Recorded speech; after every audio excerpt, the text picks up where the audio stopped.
구독자님들, 오늘도 좋은 하루 보내고 계신가요? 혹은 어처구니 없는 일을 당해서 잔뜩 기분이 상해 있으신가요? 저 역시 이런 날이건 저런 날이건 여기에 와서 힐링하고 가는 애청자 중 한 사람입니다. 이번 제 사연을 들으시면서 한 번쯤 웃고 가시면 좋겠다는 마음으로 이렇게 여러분 앞에 섰어요. 그럼 지루하지 않도록 바로 이야기 열차 출발해 볼게요. 밤 10시가 다 된 늦은 밤. 오늘도 어김없이 우리 집 삼총사 남자들은 집을 나섰습니다. 자, 어디 오늘도 우리 동네를 지키러 떠나볼까? 지나가는 제3자가 보면 채, 자기들이 뭐라고 된다고 저런데?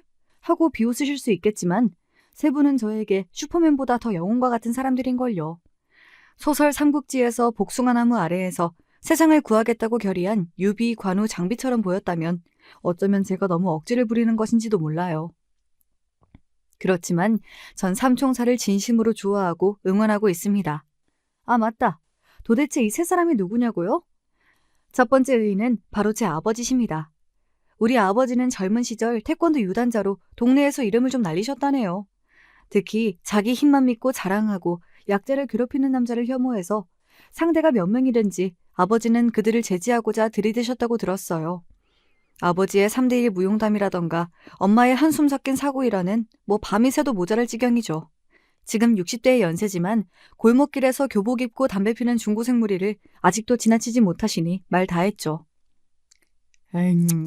세상이 어떻게 돌아가려는지 후미진 골목도 아니고 이제는 벌건 대로변에서 사내고 계집이고 학생들이 담배를 뻑뻑 피고 앉아있더라. 내가 가서 이 녀석들아, 지금 피는 담배 연기가 너희들에게 얼마나 해로운 줄 아느냐? 하고 훈계했지. 예전들 같으면 쟤 혼자 뭐라고 중얼거리든 내 앞에서 담배는 끄고 다른 데로 갔었는데 요즘 것들은 그냥 나를 째려보면서 이러더구나. 어르신, 험한 꼴 당하기 싫으면 가던 길이나 가세요. 네? 저 할아버지 도망났나 봐. 세상 무서운 줄 모르시네? 여보, 요즘 애들이 얼마나 흉악한데요. 그러다 애들이 덤비기라도 하면 어쩌시려고. 그래서 걔들 피해서 오셨소?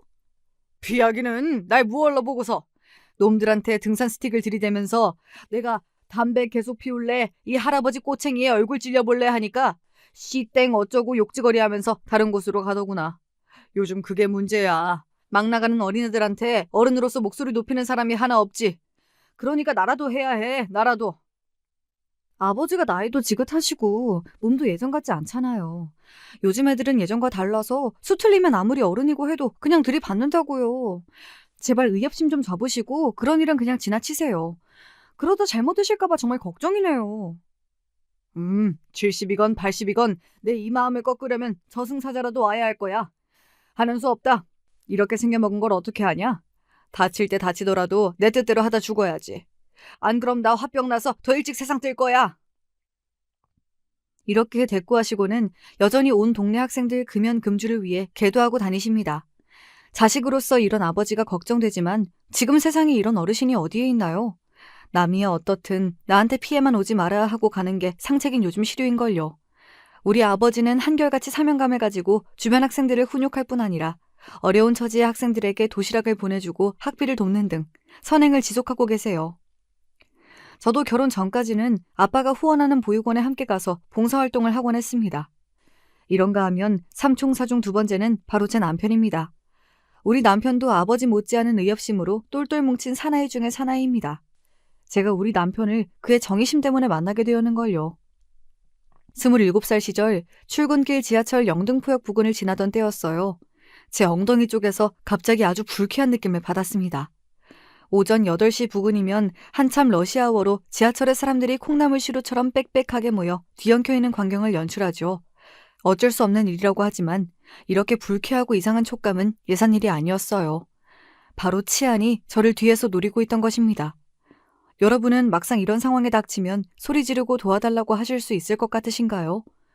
저도 그렇게 생각하고 살아온 여자이지만 그저 어떻게든 몸을 거기서 빼내고 그 치안에게서 떨어지고 싶은 마음뿐이었습니다. 하지만 이미 사람이 꽉 차 있는 지하철에서 전 옴싹달싹 할 수가 없었어요. 이미 제 둔부에 스친 것은 치안 손만이 아니었습니다. 다른 남자의 부위가 닿았음을 느끼자 온몸에 소름이 돋고 다리마저 후들거리더군요. 당장 지하철에서 뛰어내리고 싶은 심정이었던 그때 젊은 남성의 굵고 드센 목소리가 들렸어요. 아저씨, 나이도 지긋한 양반이 창피하지도 않으세요? 지금 여자분한테 뭐 하시는 겁니까? 그리고 그 남자는 바로 제 뒤에 밀착하고 있던 치안의 손목을 잡아 비틀었습니다. 아, 이거 놔!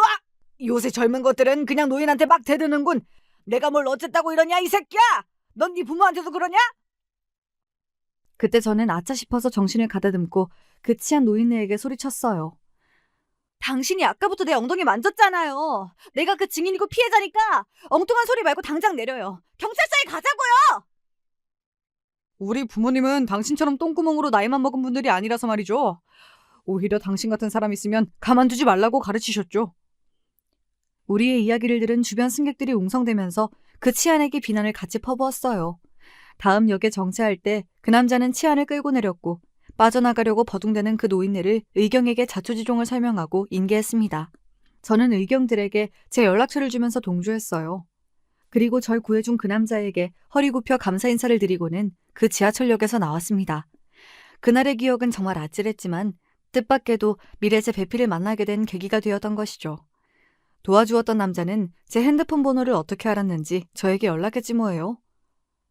어제 일로 너무 놀라서 어디 몸 상하신 데는 없는지 궁금해서 연락드렸습니다. 그냥 남자로서 솔직히 말씀드릴게요. 안양역에서 타실 때부터 뒷모습이 예쁘셔서 지켜보고 있었습니다. 그래서 그 노인네가 이상한 짓 하는 것을 저도 모르게 보고 말았는데 그만 참지 못하고 제가 난리까지 피워버렸네요. 많이 놀라셨습니까? 제가 좀 불의를 보면 못 참는 성미라. 하지만 그렇게 드센 놈 아니고요. 내 여자한테는 한없이 부드럽고 자상한 사람입니다, 저.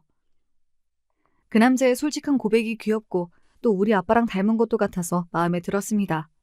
우리는 10개월의 만남 끝에 저랑 같이 한 입을 덮고 사는 사이가 되어버렸죠. 남편도 어려서부터 합기도를 배우고 못된 사내를 응징할 때만 무력을 써왔다고 해요. 세상에 떠도는 말로 남 도와줘봤자 손해다 하면서 제가 자제시키곤 있지만 타고난 의협심은 어쩔 수 없는 것 같습니다. 그러다 보니 우리 집에 인사 와서 아버지랑 술을 몇 번 마시더니 두 사람은 어느덧 절친한 사이로 거듭나고 말았어요. 저 없이 두 분끼리 술 마시고 대화하는 장면은 흔한 일상이 되었죠. 단순한 장인과 사위관계가 아니라 뜻이 맞는 남자 둘이 인연을 맺게 되어 신이 나 보였습니다. 그런가 하면 여기에 한 분이 더 와서 드디어 대한민국 의인 삼총사가 결성되는 사건이 일어나고 말았죠. 그 사건은 다름 아닌 양가 상견례 날 벌어졌습니다. 모이기로 한 약속 시간 오후 1시가 넘었지만 어찌된 일인지 남편을 포함한 시댁 가족이 한 번도 오지를 않았어요. 걱정된 마음에 전 식당 문 앞으로 나가 초조하게 기다리기를 20여 분이 지나고 식당 문이 드르륵 열리며 한 부부가 들어오셨습니다. 이미 2차례 예비시댁에 가본 적이 있는 터라 그분들이 시부모님임을 알아볼 수 있었죠. 아버님, 어머님 오셨어요? 그런데 그이는 어디에 있나요? 무슨 급한 일이 있는지 핸드폰 연락도 안 받네요. 그래, 그럴 일이 있었다. 사정은 자체 얘기하기로 하고 어서 사돈 어르신들께 사죄의 말씀을 먼저 드려야겠구나. 시부는 멋쩍은 웃음을 저에게 남기시고 급한 듯이 예약 잡은 방으로 들어가셔서 우리 부모님께 공손하게 머리부터 숙이셨습니다. 안녕하십니까. 제가 형준이 아비 되는 사람입니다. 중요한 약속 앞두고 피치 못할 사정으로 이렇게 늦어서 정말 죄송합니다. 그 옆에는 예비 시모가 고개를 한번 살짝 까딱하고 겸연쩍은 듯 서 계셨지요. 왠지 어머님 심기가 처음부터 불편해 보였어요. 아니요. 죄송하다뇨. 별 말씀을 다 하십니다. 사람이 급한 일이 생기면 다 그럴 수도 있죠. 그런데 남서방은 아직 안 왔습니까? 그 덜 떨어진 녀석은 지금 경찰서에... 뭐라고요? 남편이 경찰서에 있다니? 저는 물론이고 우리 가족 모두 깜짝 놀라고 말았어요. 형준 씨가 그럴 사람이 아닌데 무슨 안 좋은 일이라도 생긴 건가요? 정확히 말하면 우리 형준이는 떳떳한 사람으로 경찰서까지 간 것입니다. 아니, 도리어 세상의 빛과 소금처럼 남을 돕는 진정한 사내지요. 허허허. 그러자 예비 시모는 시부를 가자미 눈으로 한번 흘겨보고선 중얼거리셨습니다. 빛과 소금은 개뿔. 제 아비처럼 오지랖 넓게끔. 어떤 남자한테 맞고 있는 여자를 구해준답시고 휘말려서 지금 다 같이 경찰서에서 조사받는 중이랍니다. 형준이 동생이 같이 있으니까 별일 없이 금방 나올 거예요. 역시 내 사위는 다르구나. 여자를 때리는 남자를 보고도 그냥 지나치면 고추를 확 떼어버려야지. 그런 중대차한 일을 하느라 늦는 거라면 몇 시간이 지나도, 아니 아예 오늘 안 와도 우리는 개의치 않으니 사돈어른 어서 인사를 거두시고 자리에 앉으세요. 아니, 혹시? 가까이 자리에 온 예비시부를 보던 친정아빠는 어찌나 놀라셨는지 동공이 확장되어 잠시 말을 잇지 못하고 한참 보셨습니다. 그리고 그런 친정아빠를 예비시부 역시 계속 보시더니 역시나 같이 놀라셨어요. 그리고 두 분은 동시에 서로의 이름을 외치셨습니다. 혹시 1962년생에 충청남도 서산에서 자랐습니까? 진짜 내 친구 형배 맞아? 그래, 맞아. 너는 저기 정가였어. 아, 이름 기억이 가물하네. 아버지는 반가움에 예비시부를 그만 덥석 안아버리셨지 뭡니까. 이놈아, 고향 불알 친구 이름도 까먹을 정도로 늙었다냐? 나 정중식이다. 두 분은 서로 얼싸안고 어찌나 좋아하시던지요. 한참 동안 이 자리가 어떤 자리인지도 잊으신 채 서로를 만난 반가움을 나누셨습니다. 그리고 궁금해하는 사람들을 위해 양가 아버님의 관계를 두 분이 설명해 주셨죠. 원래 내가 서산에서 나고 자랄 때 함께 지낸 둘도 없는 고향 친구야. 정말 우리 친했었는데 말이지. 그렇지. 내가 그동안 너를 얼마나 수소문하고 찾았는지 아냐, 이놈아? 거의 40년이 넘게 흘렀다. 40년 만에 우리가 이렇게 자식들 부모로 만나게 될 줄 어떻게 알았겠느냐? 친정아빠는 식탁에 놓인 약주 한 잔을 들이켜시고는 지난날을 회고하고 미안해하셨습니다. 미안하다. 그때 우리 아버지 사업이 망해서 사채업자랑 빚쟁이들이 쫓아올까봐 가족 모두 야반도주해버렸지. 이후에도 누가 찾아올까 봐서 신분이고 뭐고 꽁꽁 숨기고 한동안 살아왔었다. 나 역시 형배 너를 죽기 전에는 볼까 늘 그리워만 했는데 세상에 이렇게 기쁜 날이 또 있구나. 이렇게 두 분은 사돈지간으로 다시 만나서 오래오래 회포를 푸셨습니다. 의협심과 사내의 호연지기를 강조하는 분들답게 세 분은 자주 만나고 의기투합하기에 이르렀지요. 세 사람은 몰려다니면서 동네를 위한 좋은 일도 많이 하셨습니다. 또 술을 좋아하시는 분들이라 새벽녘까지 술 마시며 인의가 상실된 작금의 사태를 비판하고 아쉬워하는 이야기를 주로 나누었습니다. 늦은 시각까지 안주를 해다 바치고 잠도 부족했지만 저나 엄마도 그런 분들의 술자리를 귀찮다고 싫어하지만은 않았죠. 주변의 남자친구들은 술만 마시면 여자 얘기, 연예인 얘기, 그도 아니면 로또나 당첨돼서 흥청망청 살고 싶다는 그런 시답지 않은 이야기들 뿐이었어요. 하지만 양가 아버님들과 남편은 세상을 구하고 싶은 일들을 논하느라 바쁘셨죠. 결혼식을 올리기 전 구정인가에는 남편과 시아버님이 친정집에 오셔서 명절답게 고스톱을 치고 계셨습니다. 에헤이, 이번에도 나는 비박인가? 자네 못 본 사이에 고스톱 타짜가 다 되었구만. 그런데 어쩌다가 자네 발을 다쳤는가? 깁스 같은 것을 하고 있구만. 그저께 밤에 우리 동네 안전지킴이 활동하는데 새벽 1시경 수상한 자가 보여서 쫓다가 그만 발을 접질렀다네. 저런, 심하게 다치진 않았고? 우리 나이에는 뼈도 잘 안 붙는데 걱정이구만. 그나저나 안전지킴이라니 그건 또 뭔가? 예, 장인어른. 각 동네에서 늦은 밤 여성이나 미성년자 등 도움이 필요한 사람들을 안전하게 귀가하도록 도와주거나 경찰처럼 순찰하며 동네를 지키는 활동입니다. 제가 먼저 아버지께 이러한 주민 참여형 치안 강화 활동이 있다고 소개해드리니 당장 하자고 하셔서 우리 부제가 몇 년째 하고 있죠. 코로나 기간에는 잠깐 중지되었다가 다시 시작했어요. 역시 내 사위, 그리고 내 친구답구만. 그런 좋은 제도가 있다니 어떻게 나도 우리 동네에서 할 수 있을까? 아서요, 아버지. 그이랑 아버님은 그래도 두 분이 같이 하시니까 시어머님도 마지못해 보내주시는 거고 아버지 연세에 혼자 다니시는 건 위험해요. 제 만류가 무슨 소용이란 말입니까? 끝내 우리 아버지도 그 동네 안심지킴이 활동을 시작하셨지 뭐예요. 밤마다 순찰 나가는 우리 집 남자들 때문에 걱정으로 잠을 이루지 못하는 날이 많았지만 그래도 그분들은 동네의 자랑이었고 자식들에게 좋은 본보기였습니다. 아직도 세상은 살만하고 사회 정의를 지키고자 노력하는 사람들이 많다는 증거이죠. 유독 남편과 아버님은 우리 친정집에 자주 찾아오셨지만 거기엔 다 이유가 있었습니다. 우리 집 여자들은 노파심의 잔소리 정도로 그쳤죠. 그래도 남자들이 하는 일을 격려하고 도와주는 편이지만 시무는 그렇지 못했거든요. 시어머님과 남편의 남동생은 이런 일들을 이해하지 못했습니다. 오죽하면 우리 상견례 자리에서도 자기 남편과 맏아들 비난을 대놓고 하셨겠어요. 우리 집 바깥 양반도 남다른 분이라 사부인께서도 참 걱정이 크시겠습니다. 아유, 제가 전생에 뭔 죄를 지어서 이런 남편의 아들까지 닮았나 모르겠습니다. 남들은 집도 사고 생업에 열중하느라 바쁠 때 말이야. 이 사람들은 남 돕는다고 몸으로 뛰고 기부하면서 사니 집 세간살이가 어디 남아나야 말이죠. 맞아요. 자기 살기도 바쁜데 저렇게 영양가 없는 일에 뛰어드는 형과 아버지가 정말 이해가 안 돼요.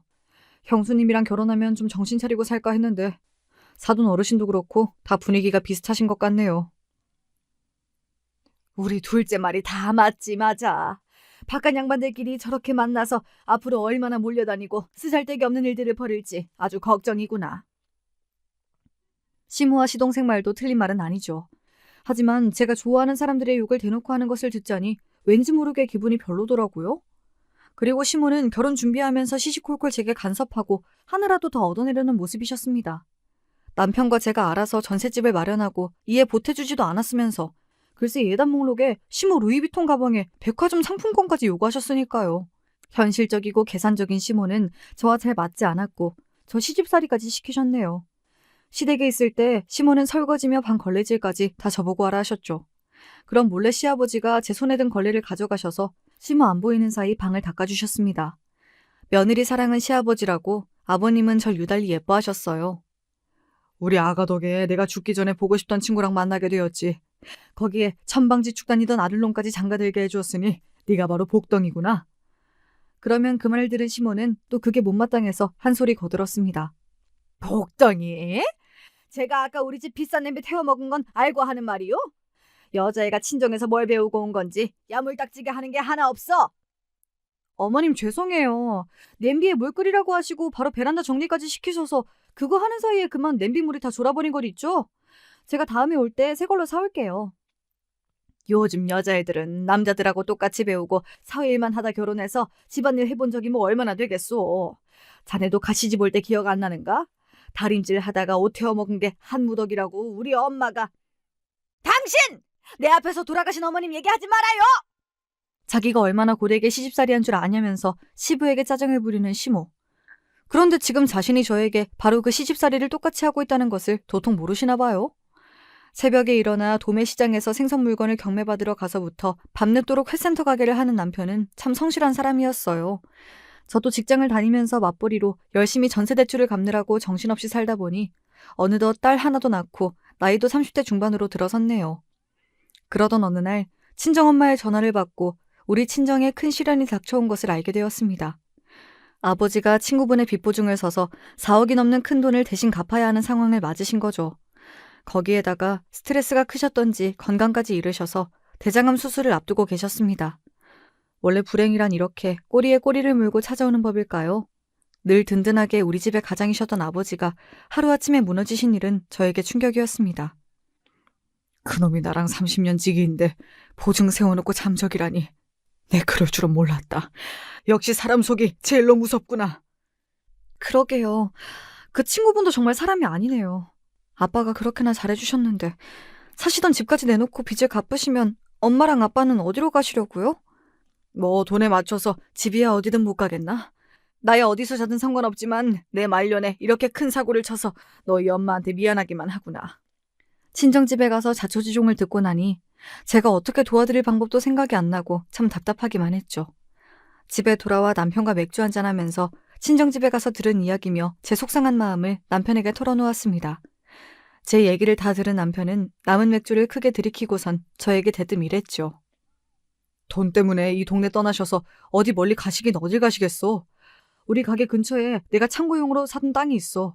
거기에 장인어르신 집 지어드리자. 하지만 당신 거기 창고해야 한다고 무리해서 사둔 땅이잖아. 그걸 부모님 집 지어드리고 나면 가게 창고는 어떻게 하려고? 뭐 마당 한 구석 탱이에 작게 창고를 내면 되지. 두 분 나이도 있으신데 돌아가신 다음에서야 그때 지어드릴 걸 뭐 그런 후회하지 말고 당장 지금 하자고. 이렇게 남편이 말할 때만 해도 전 그저 저 위로하는 듣기 좋은 소리라고 넘겼어요. 어렵게 장만한 땅을 부모님께 내어드리고 건축까지 하다니 그게 어디 쉬운 일인가요? 하지만 남편은 황소처럼 자신의 결단대로 밀어붙이고 말았습니다. 집 짓는 건축비는 부모님이 친정집을 처분하면서 남은 돈으로 하고 부족한 돈은 시아버님까지 보태주시지 않았겠어요? 아버님, 그 일가 저희 부모님께 해준 것만으로도 과분한데 아버님까지 이러시면 저 불편해서 못 살아요. 내가 너 봐서 괜한 무리한 건 아니고 남는 돈이 있어서 보탠 것뿐이다. 그리고 내가 중식이한테 신세진 것이 많았어. 어릴 때 우리 집이 참 가난했는데 중식이 어머님이 나 맨날 도시락도 싸주시고 만난 거 생기면 꼭 집에 오라고 아들처럼 챙겨주셨지. 내 살면서 그 은혜 갚을 기회가 이번이지 싶었다. 그러니 날 도와다오. 아버님의 말씀까지 듣고서 전 염치 없지만 남편이 부모님 집을 짓는 일을 적극적으로 도왔습니다. 남편도 이런 제 마음을 아는지 제가 부담을 느낄까 봐서 일사천리로 주택 허가 등 많은 일을 해결했어요. 결국 남편은 3층짜리 부모님 집을 5개월 만에 지어버리고 말았습니다. 세상에나, 이게 우리가 살 집이란 말이니? 돈도 없는 우리 사정에 어떻게 더 대궐같이 좋은 집을 우리 사위가 만들어 주었어? 완공된 그림 같은 집을 보면서 친정부모님은 감격에 겨워 눈시울을 붉히셨습니다. 저 역시 남편에게 고마워서 어쩔 줄 몰랐고 서툴게 감사의 말만 몇 마디 했을 뿐이에요.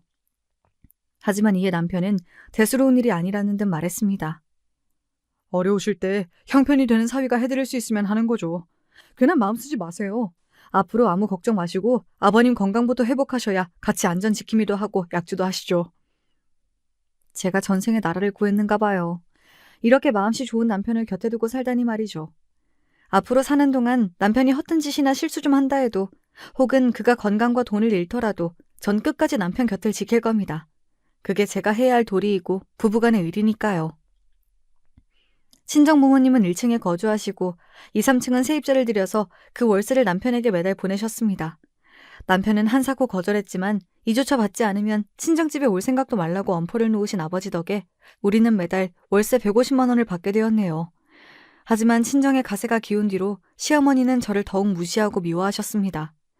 집이 완공되고 친정부모님은 감사한 마음에 시부모님께 집들이 초대를 하셨는데 시모는 오지도 않고 저에게 전화해서 이렇게 말씀하시더군요. 네가 입장 한번 바꿔서 생각해봐라. 엄연히 내 아들 땅 위에 또 내 남편 돈까지 들어간 내 집과 같은데 거기서 너희 부모님이 호의호식하고 있는 모습을 직접 보고 싶겠어? 괜히 내가 가봤자 좋은 얼굴로 좋은 맛이 못 나가니깐 그저 난 안 가련다. 말씀을 듣자니 서운도 했지만 어머님의 솔직한 심정도 한편으론 이해가 되었습니다. 그렇지만 시모의 서운함은 고스란히 저에 대한 구박으로 돌아오고 말았어요. 사돈집이 사기에 질병에 가뜩이나 기운이 안 좋은데 괜히 우리 아들까지 그 애군이 묻어올까 걱정이다. 너는 처가댁에 그만 좀 출입해라. 엄마도 참. 어려운 때일수록 맞사위인 제가 더 챙겨드려야 아버님이 한시라도 빨리 예전 모습을 찾으시죠. 시아주버님은 사람이 너무 좋은 건지 전후 사정도 없이 따지지 못하시는 건지 재산의 건강까지 잃은 집에 오가면 득될 게 뭐 있나요? 괜히 쌀이라도 사줘야 하고 그 집에서 손 더 벌리려 드는 거 아닐까요? 역시 우리 의사 며느리가 세상 돌아가는 이치도 잘 안다니까. 맞아. 곳간에서 인심 난다고 쥐뿔도 없이 가난한 집에 가봐야 네 호주머니만 가벼워지지.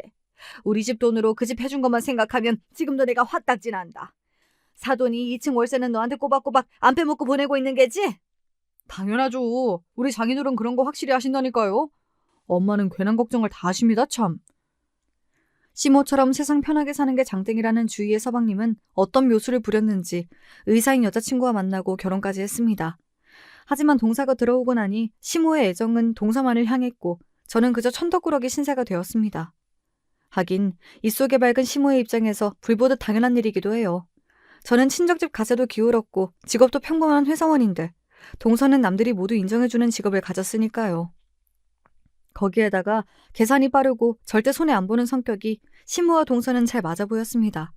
굳이 가르자면 시모 서방님네 부부 그리고 시부 우리 부부 이렇게 편이 나눠진달까요?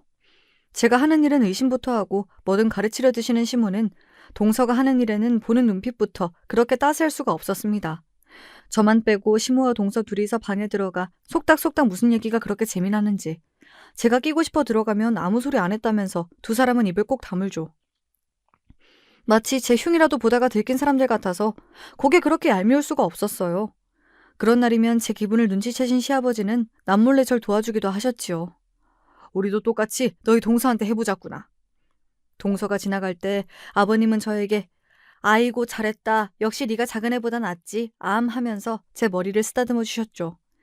그리곤 손으로 뭘 감싸면서 제 주머니에 몰래 넣으시는 신용을 하셨어요. 궁금해하던 동서가 우리 쪽으로 다가오면 아버님은 없던 일이냐 구셨어요. 아무것도 아니다. 작은 며느리는 몰라도 돼. 아버님, 사람 앞에 두고 그러시는 거 아니에요. 괜히 제 욕하시고 형님한테만 좋은 거 챙겨주시는 거 아니겠죠? 이렇게 동서 역시 제가 느낀 소외감과 불쾌감을 똑같이 느끼게 해주셨죠. 그런 아버님이 고마웠지만 제가 오죽 불쌍하게 보였으면 아버님답지 않게 그러실까 싶어서 물었어요. 이런 연기까지 하시고 아버님은 제가 많이 가여우신가 봐요. 네가 가엾다기보단 너를 아낀다고 생각해주면 어떻겠느냐? 난 너희 시어머니처럼 셈이 빠른 사람이 못 된다. 그래서 네 시어미는 이런 내가 답답하다고 타박도 하지만 난 사람의 됨됨이가 무엇보다 중요하다고 생각해. 넌 누가 뭐래도 우리 집 맏며느리고 너처럼 좋은 아이가 우리 가족이 되어서 좋구나. 설령 대통령 며느리가 온다고 해도 나 너랑 안 바꾼다.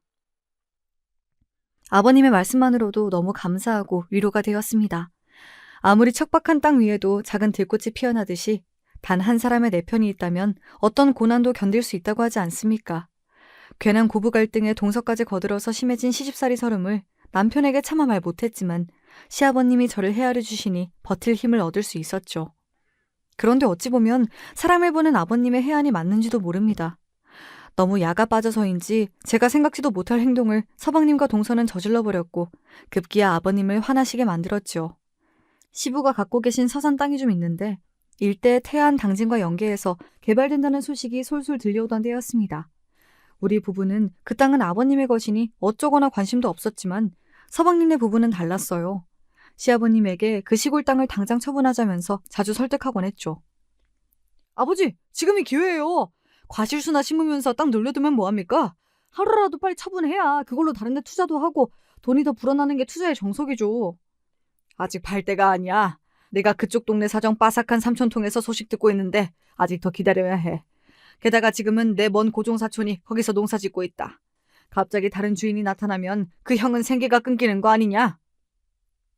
아버님, 그분이 꽁으로 남의 땅에 농사 짓는 것이 문제죠. 왜 그런 분들 생계까지 아버님이 걱정하세요? 너는 사람이 그리 못되게 말하면 안 되지. 농사 짓는 시골 사람들은 땅이 없어지면 죽으란 소리랑 같아. 한평생 농사나 짓던 형님인데 내가 급하지도 않은 돈 때문에 당장 죽으라는 소리를 어찌하겠느냐? 너희는 내 땅에 관심 끄고 다시는 땅 팔라는 얘기도 하지 마라. 급기야 화를 버럭내는 시부의 모습에 서방님네는 꼬리를 내려서 포기한 줄 알고 있었죠. 그런데요, 그건 제 착각이었습니다. 시무와 동서가 또 숙덕대더니 어느 날 시댁에 있는 유선전화기로 함께 통화하는 소리를 들었어요. 저도 어쩐 일로 초기 발동에서는 다른 방에 있는 수화기를 조심히 들어서 그들의 통화를 엿들을 수 있었습니다. 그 통화는 긴급하고도 중요한 이야기였기에 전 당장 아버님에게 달려가서 이 일을 고했지요. 그날 노발대발하는 시아버지 아래에 시모부터 서방님 동서까지 모두 납작 엎드려 빌고 말았습니다. 누구냐? 누가 이딴 짓을 하겠다고 나선 게야? 제발 용서해주세요, 아버님. 제가 병원 개원하느라 목돈이 필요하다고 남편이랑 어머님이 벌이신 일에 하는 수 없이 동참한 것뿐이에요. 뭐라고? 야! 네가 제일 먼저 이 생각을 내서 우리를 모았잖냐? 여보, 이 여우 같은 것이 거짓말하는 거예요. 난 얘 설득에 넘어가서 당신 인감도장을 몰래 빼준 죄밖에 없다고요. 그렇게 돈독하던 시모와 동서의 사이는 이런 식으로 서로 일러바치고 다시 없는 원수지간이 된 것 같았죠. 이들이 공모한 일의 사정은 이러했습니다. 서산 땅을 평당 40만 원에 사겠다는 부동산 업자가 나타나자 이들은 아버님 몰래 땅을 팔고자 했던 것입니다. 시모는 아버님의 인간도장을 몰래 빼돌렸고 동선에는 그 매수인과 계약하려고 부동산 사장과 매수인을 만나는 일을 벌였죠. 이들과 부동산 사장이 나눈 대화를 제가 엿들은 덕분에 그들의 계획은 수포에 돌아간 것입니다. 이런 대담한 짓을 벌인 시모와 서방님네 부부를 시부는 크게 혼냈고 그 노여운 감정이 오래가서 한동안 동서나 서방님도 시댁에서 쥐죽은 듯 지내야 했을 정도였어요. 왜냐하면 그 사람들이 몰래 팔아먹으려 했던 그 땅은요. 그해 12월 이미 평당 100만 원도 넘었거든요. 만약 그때 업자에게 넘겼다면 시댁에서 땅을 치고 후회했을 일이죠. 제 덕분에 계약을 멈출 수 있었다면서 또 불제 내의 불효를 막았다면서 아버님은 저에게 두고두고 고마워하셨습니다. 하지만 이 일 때문에 시모는 더욱 동서만 감싸고 돌고 동서도 저를 상대해주지도 않았습니다. 어머님, 형님 요즘 살찐 것 같지 않으세요? 얘가 둔하잖냐. 자기가 돼지가 되어가는지도 모를 게다 아마. 저는요, 예전과 달리 요즘은 결혼하고 애기 낳고 살아도 여자는 항시 자기 관리를 해야 한다고 생각해요. 네 말이 맞다. 걔가 너처럼 똑똑하기를 하니 너처럼 중한 일 하느라 바쁜 것도 아니고 퍼질러만 있으니 저리 살만 뒤룩뒤룩 찌지. 이 둘의 대화는 놀랍게도 제 뒷담화가 아니고 마치 절 투명인간 취급하면서 절 앞에 두고 조롱했던 대화입니다. 정말 기가 차지 않으세요? 좋은 일 해놓고 도리어 저에게 화풀이하는 시모와 동서가 참 미웠습니다. 그래도 제가 뭐 어쩔 도리는 없었고 똥이 무서워서 피하냐는 마음으로 무시했더니만 오히려 그들의 악행은 점차 심해졌지 뭡니까. 자손이 잘 되려면 조상님들 모시는 제사부터 정성을 들여야 하는 거야. 이런 말씀을 달고 사시는 시부는 종손으로 제사 모시는 일을 중요시하는 분이었어요. 재래시장에서 좋은 생선과 고기를 당신이 직접 고르시고 음식 준비 하나하나 신경 쓰셨죠. 제가 시집 들어와서부터 시모 옆에서 열심히 제사를 도우며 몇 해 동안 20번이 넘는 제사를 치러냈죠. 그런가 하면 동서는 지난 제사 때부터 시부에게 한 소리 들었습니다. 시모는 저에게 하는 것과 달리 동서만큼은 제사 준비해서 열애시켰거든요. 저만 부엌에서 바쁘게 일하고 동서는 놀고 있으니 그 광경을 지켜보던 시부는 동서를 부엌으로 데리고 가서 전을 부치라고 직접 지시하신 겁니다. 나는 이번 제사에는 꼭 막내 며느리가 직접 부친 전을 먹어보고 싶구나. 그런데 똑똑하신 의사 양반이 집안일에는 어두우신 모양이죠. 노릇노릇하게 간단히 부치기만 하면 되는 전을 시커멓게 태워먹은 거죠. 8살짜리 우리 민서도 그보단 잘하겠지 싶었네요. 그때 자존심이 상했던 모양인지 이번 제삿날의 동서는 시댁에 와서 저를 보자마자 봉투 하나를 툭 던지더군요. 요즘 진료가 많아서 제 손목이랑 팔이 영 안 좋아요. 사람 살리는 일을 하는 저 같은 사람이 전떡이나 붙이다가 손 다치면 안 되죠. 형님한테 일당을 드릴 테니 혼자 좀 하세요. 100만 원. 이 정도면 도우미한테 주는 일당의 10배는 되니까 충분하죠? 어쩜 우리 며느리는 통도 크다야. 첫째는 좋겠다. 어차피 할 일 의사 동서 덕에 과분한 용돈까지 받으면서 내 하고 넙죽받고 더 열심히 해야겠지? 저요. 돈보다 사람이 먼저라는 우리 아버지 밑에서 자랐던 존심은 살아있는 여자예요. 내가 100만 원에 손 아랫 동서한테 이런 취급을 받을 순 없다고요. 싸가지 없는 동서에 거기에 맞장구 치는 시모까지. 거기서 그만 울컥하고 말았습니다. 울음을 참고 뛰쳐나가서 시댁 대문 밖에 서 있었어요. 그런데 어느샌가 시부가 절 지켜보시고는 말을 거셨죠. 첫째야, 제사 준비가 많이 힘들지? 시부모가 제사를 깐깐히 시키니까 너무 고되더냐? 아니요, 그게 아니라요, 아버님. 다정한 아버님 말씀에 저도 모르게 서러움이 물밀듯 몰려와 눈물을 쏟고 말았습니다.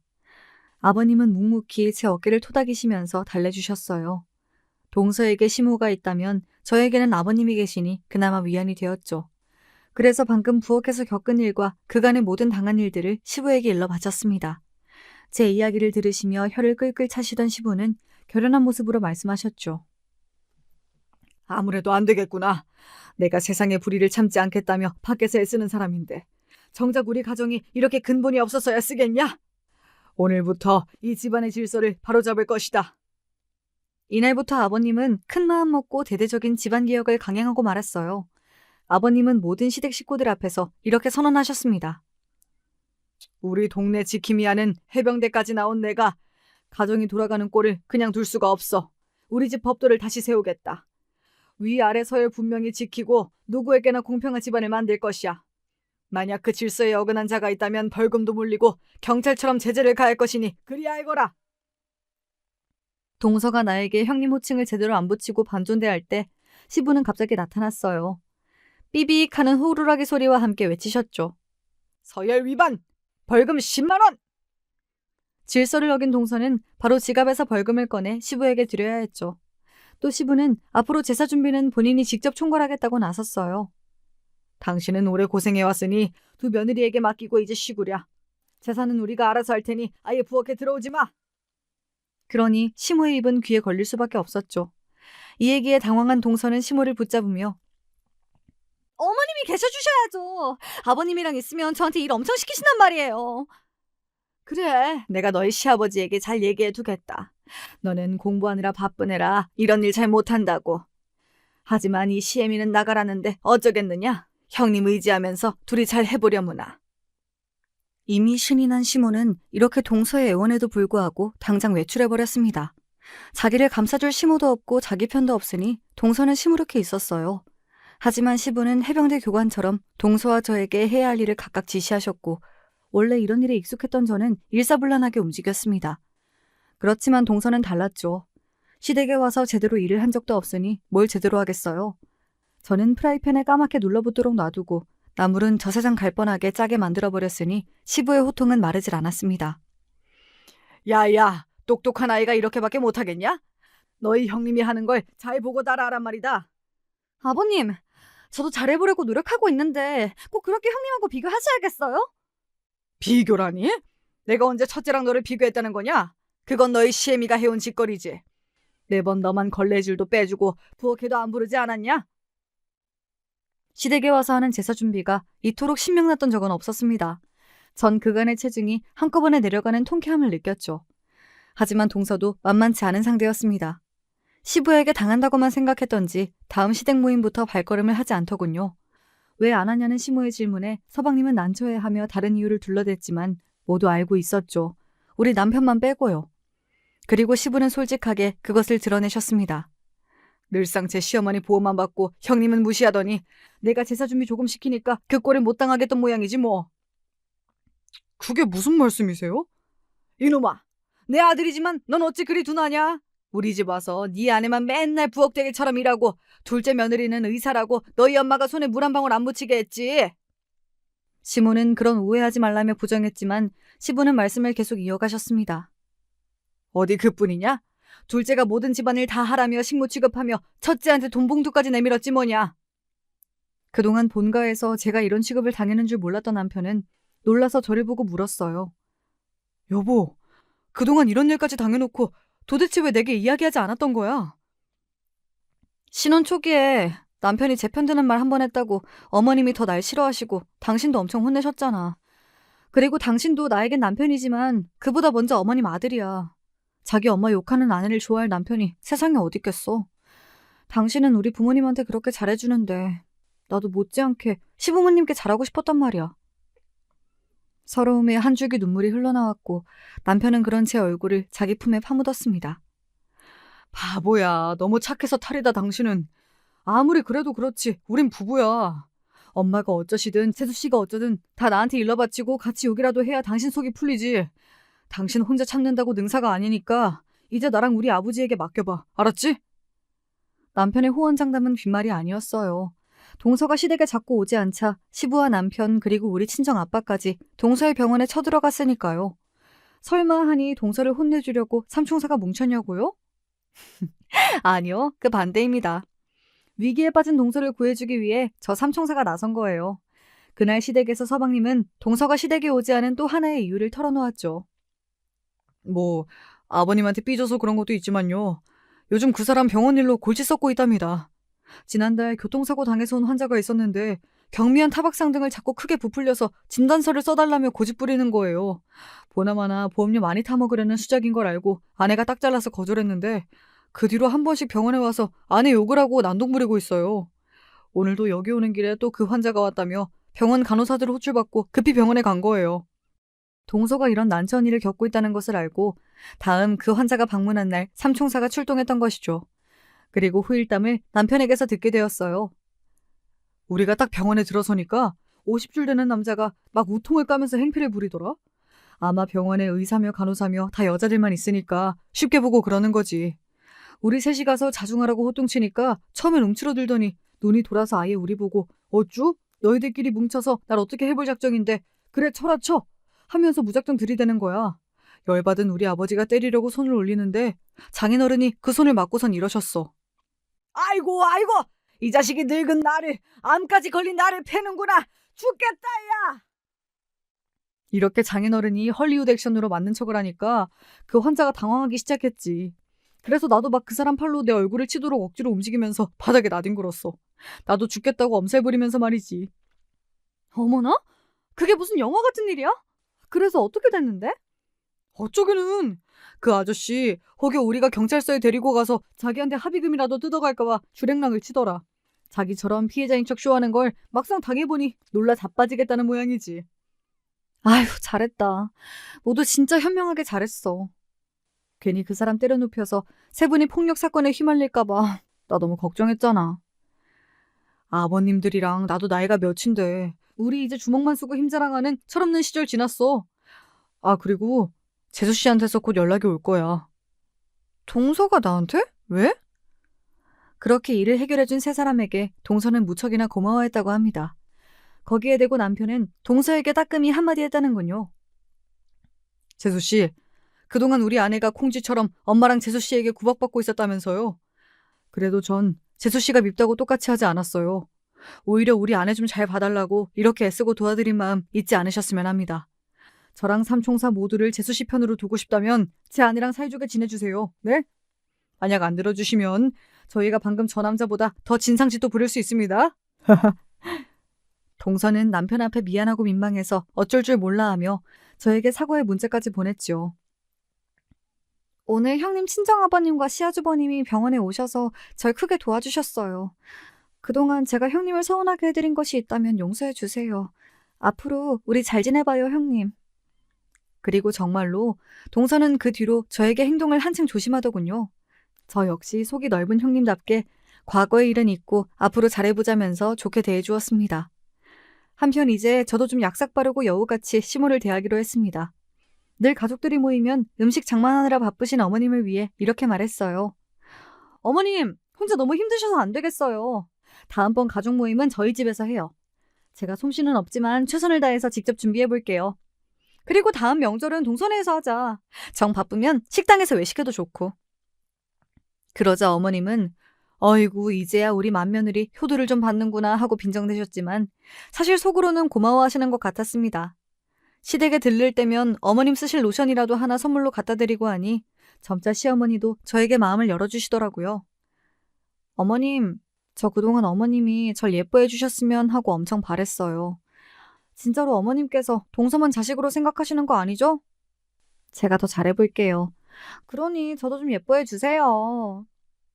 이렇게 곰살맞게 애교도 부려보니 시모는 못 이기는 척 절 따스하게 대해주시던걸요. 매번 시모와 동서만 원망했는데 이렇게 하고 보니 제가 부족했던 탓도 있었어요. 괜히 동서의 좋은 조건과 절 비교하면서 더 소심해지고 옹졸했던 건 바로 제 잘못이니까요. 어머님의 좋은 부분을 더 찾아보려고 하고 진심으로 그분을 좋아하려고 노력하니 진짜 그렇게 되어가더라고요.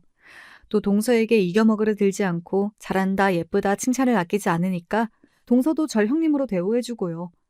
이렇게 전 사람이 사는 법을 또 한 번 배웠습니다. 아마도 미운 동서를 구해준 삼총사의 이야기를 듣고 깨달은 영향도 있을 것 같아요. 성경에 원수를 사랑하라 라는 말이 있죠. 원수를 미워하고 원망하기는 누구나 할 수 있지만 원수까지 보듬고 품는 일은 아무나 할 수 없으니까요. 그래도 그 어려운 일을 하나씩 하다 보면 관계가 달라질 수 있다는 것을 알게 되었습니다. 이제 저 시댁에서도 불편한 마음 없이 잘 지내고 있어요. 여전히 삼총사는 돈독하게 다니며 우리 사회가 더 좋아지도록 애쓰고 있고요. 제 사연이 유튜브를 통해 세상에 나오게 된다면 저도 자랑거리 하나 생기겠군요. 친정, 시댁 가족 모두 불러 모아서 함께 제 사연 영상 시청하겠습니다. 일면식도 없는데 제 이야기를 끝까지 들어주신 여러분께 축복이 함께 하시길 빌며 이만 펜을 놓아볼게요. 구독자 여러분, 안녕히 계세요.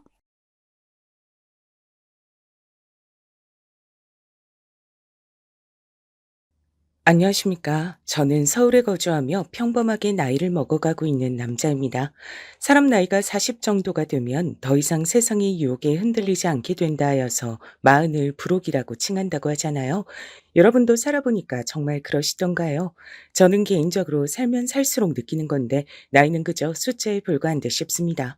나이가 불혹이 되었다고 해서 제가 정신적으로 더 성숙해지고 유혹에 안 빠지는 사람이 된 건 아니더라고요. 저로 하여금 이런 생각을 더욱이 하도록 만들어준 어떤 존재가 제 인생엔 있었어요.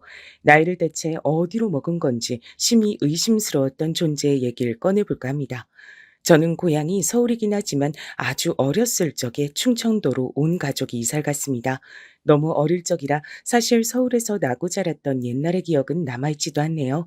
전 조금 드물게도 외동입니다. 또한 늦둥이기도 하죠. 제 부모님께선 남들보다 조금은 늦은 나이에 서로 인연을 맺으셨고 결혼 이후에 좀처럼 아이가 생기지 않아 종국엔 포기를 하셨었는데 완전히 다 놓아버리고 나니까 갑자기 뱃속에 저란 생명이 찾아왔다고 하더라고요. 그래서 전 귀하게 예쁨을 받기도 했으나 동시에 엄한 교육을 받기도 했었어요. 하나뿐인 자식의 나가면 안 된다고 부모님께서 신경을 많이 쓰셨거든요. 충청도의 아주 작은 시골 마을에 제 조부모님께서 살고 계셨습니다. 그래서 애초에 이사를 그쪽으로 한 거였죠. 아름다운 풍경이 가득한 곳에서 전 자라났고 제가 중학교 때 친할아버지와 친할머니 두 분이 차례로 2년 간격을 두고 돌아가셨습니다. 많이 슬펐던 것 같아요. 사춘기 중학생 남자아이 눈에서 눈물이 그 정도로 펑펑 흘러나왔으니 말 다 한 것이었죠. 하지만 아버지의 슬픔에 비할 바는 못 된다고 느꼈습니다. 아버지가 그렇게 우시는 모습은 처음 보는 것이었어요. 조금은 신기했고 낯설었죠. 어머니께선 저한테 이런 말씀을 해주셨어요. 아버지한텐 할아버지의 할머니가 부모님이잖아. 그러니 다를 수밖에 없는 거야. 전 그 말씀의 의미를 직접 실감하게 됐습니다. 너무 가슴이 아프게도 제가 성인이 되자마자 아버지께서 돌아가셨기 때문입니다. 사고였어요. 조부모님 두 분이 돌아가실 때와는 차원이 다른 슬픔이 절 덮쳤습니다. 미친 듯이 울부짖었던 것 같아요. 그리고 저에겐 이제 어머니뿐이란 생각에 불안하고 초조해졌습니다. 어머니마저 돌아가시면 전 이제 세상에 진짜로 혼자란 생각이 들었기 때문이에요. 전 아직 20살이었고 두려운 것이 많았습니다. 혼자 서울 도시에 나와서 대학을 다니고 있는 것도 문득문득 불안하게 느껴졌어요. 아버지가 돌아가신 후엔 자꾸만 그런 걸 느꼈습니다. 하지만 제가 그렇게 굴수록 어머니께선 도리어 초연하게 구셨습니다. 난 우리 아들을 위해 언제나 이 자리에 있을 사람이란다. 난 어디로 가지 않아. 늘 그 자리에 찾아와서 물결치는 파도처럼 언제나 널 향해서만 있을 거야. 문서가, 그러니까 불안해하지 않아도 된다. 그런 걱정 접어두고 네 인생을 향해 멋지게 비상하면 돼. 저희 어머니 정말 멋지신 분 같지 않나요? 나이가 드신 분이라고 해서 모두가 해안을 가지고 계시며 의연하신 게 아니라는 것 정도는 저도 그때 이미 알았거든요. 그래서 어머니가 너무나도 자랑스러웠습니다. 제가 대학을 졸업하기 전 어머니께선 거처를 조금 더 시골 깊숙한 곳으로 옮겨가셨어요. 전부터 근방의 섬으로 들어가 생활하고 싶다고 하셨었는데 그 바람을 이루신 것이었죠. 늦은 나이에 절 낳으신 만큼 어머니의 연세를 생각하자면 원하시는 대로 하게 두는 편이 가장 좋은 것 같았습니다. 언제든지 어머니의 바람을 들어드리려면 제가 열심히 해서 돈을 모으는 방법이 최고였죠. 그런 생각으로 죽도록 취업시장에 문을 두드렸더니 제가 원하던 수준의 좋은 직장에 들어갈 수 있었습니다. 시골 출신이 거기까지 출세를 한 것이죠. 열심히 직장을 다니고 돈을 벌고 또 모았습니다. 그렇게 살다 보니 홍기가 차서 결혼을 하게 됐는데요. 전 주변에서 운 좋은 놈 소리를 들으며 결혼을 했답니다. 아는 저보다 좋은 대학을 나온 것도 아니었고 직장도 아르바이트 수준이었는데요. 얼굴이 예쁜 편이었어요. 그리고 아내의 언니인 제 처형이 엄청나게 잘 되는 당시에 하도 유명해서 연예인들도 심심찮게 방문을 하던 카페 사장이었습니다. 이게 바로 대박이었던 것이죠. 처형의 남편인 제 형님께서도 꽤 괜찮은 직장에 재직 중이셨고요. 장모님과 장인어른 두 분은 오랜 별거 중이셨는데 사실상 이혼이나 다름없다고 설명을 들었습니다. 장인어른께 공공연히 만나는 다른 분이 계시다는 것 같았어요. 대신에 그 대가로 장인어른께선 별거 생활을 시작할 때 재산의 거의 대부분을 장모님께 넘겨주셨고요. 그걸로 장모님은 계속 생활을 해오실 수 있었던 건데 처형의 카페가 대박을 치는 바람에 아주 수준이 여유롭게 되셨던 것이죠. 그래서 저는 복에 겨운 결혼을 한 놈이 됐습니다. 아내는 변덕이 심하고 기본적으로 성질이 좀 드센 편이었어요. 전 웬만하면 수도분하게 맞춰주는 성격이었기에 궁합은 그럭저럭 잘 맞았답니다. 냉장고에 저거 장아찌 뭐야? 혹시 어머님이 만들어주셨던 저번에 그거야? 맞아. 난 입맛에 너무 잘 맞아서 계속 조금씩 먹고 있었어. 아, 그랬구나. 난 또 뭐라고. 갖다 버려도 되는 건 줄 알고 잠깐 좋아할 뻔했네. 당신은 은근히 우리 어머니가 해준 반찬을 안 좋아하더라. 근데 잘 먹을 때는 또 잘 먹잖아. 솔직히 맛은 있어. 근데 보통 시골분이 아니신데다가 나이도 많으시잖아. 그게 왠지 구질구질하고 지저분한 느낌 들어서 괜히 싫어. 그래서 그래. 그런데 아내는 가끔씩 말을 할 때 뇌를 안 거치고 말을 뱉는 경향이 있었어요. 생각을 하고 말을 해야 하는데 충동적으로 그냥 막 뱉어버리는 듯 싶었습니다. 처형의 카페야말로 손님들이 안 보는 구역에서 위생을 하나도 안 지키고 있다는 걸 제가 알고 있었는데 그건 어떻게 가서 먹는 거냐고 제가 따지고 싶었지만 참았습니다. 제가 참는 것으로 평화롭게 유지되는 결혼 생활임을 너무나도 잘 알고 있었기 때문입니다. 그래서 전 걸핏하면 마음속으로 내가 참자, 내가 또 참지 뭐라는 소리를 하는 게 습관이었습니다. 제가 참지 않았다면 아내하고 하루가 멀다 하고 다툴 건수가 넘쳐났을 거예요. 그래서 제가 참고 지내는 것이 저희 부부에게 가장 중요하게 작용하는 요소였죠. 그걸 시간이 가면서 왠지 아내도 느끼는 것 같았습니다. 가끔은 성질을 더럽게 내세우다가도 어떨 땐 한없이 부드럽게 저에게 양보를 하듯 말을 하면서 잘해줬거든요.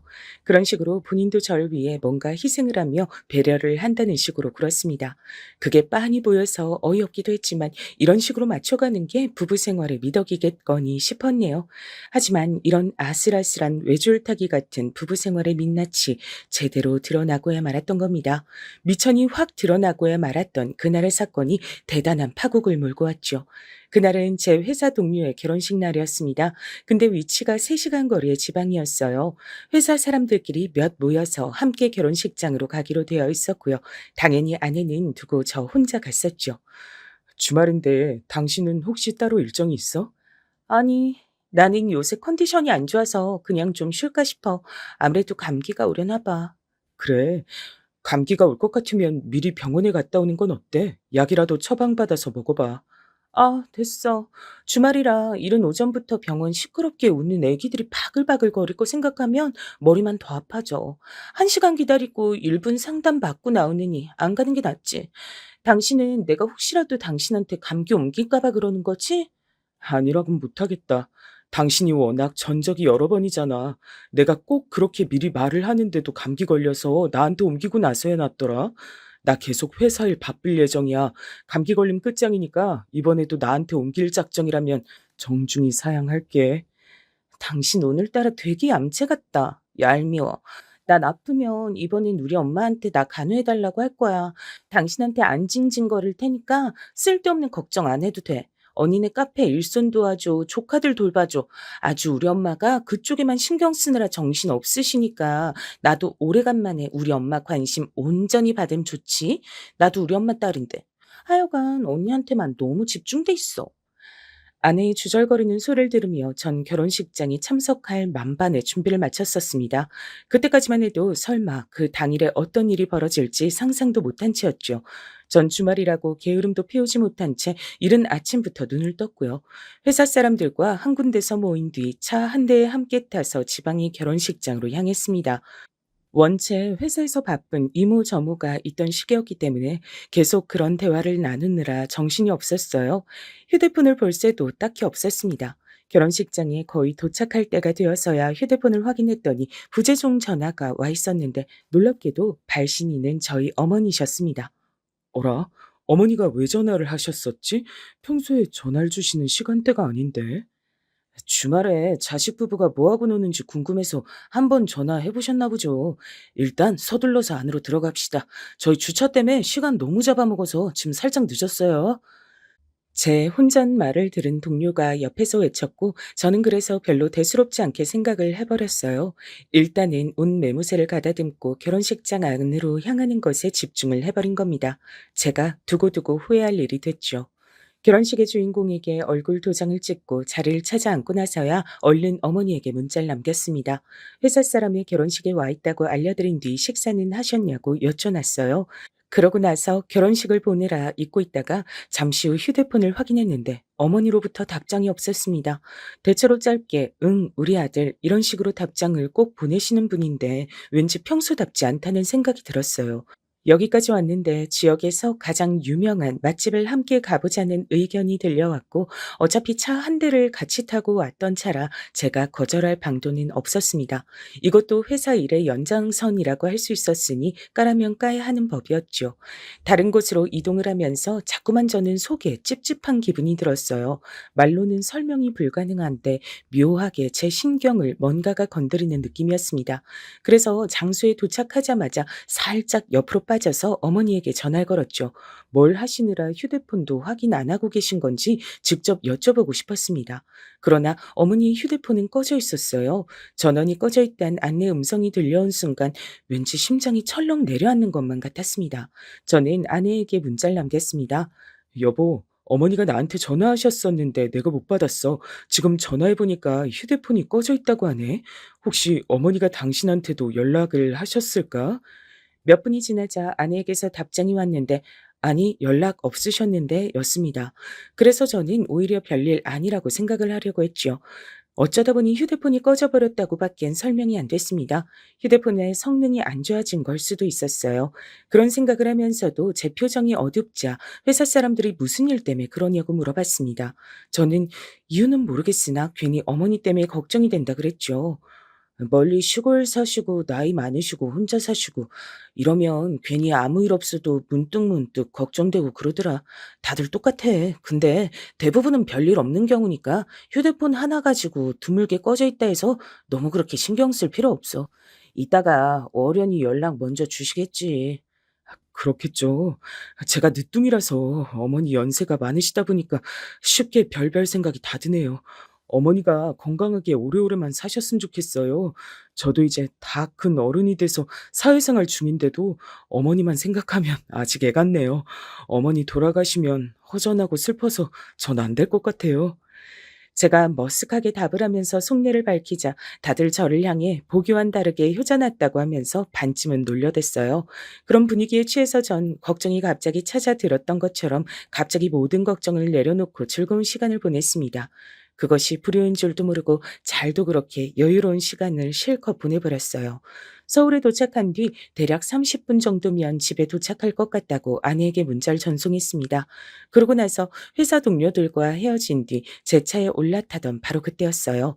걸려온 전화를 무심코 받아든 제가 온몸에 소름이 훅 끼치고 말았습니다. 네, 여보세요? 네, 뭐라고요? 파출소요? 어디 파출소인데 저한테 전화를 주셨죠? 네, 어머니요? 제 어머니요?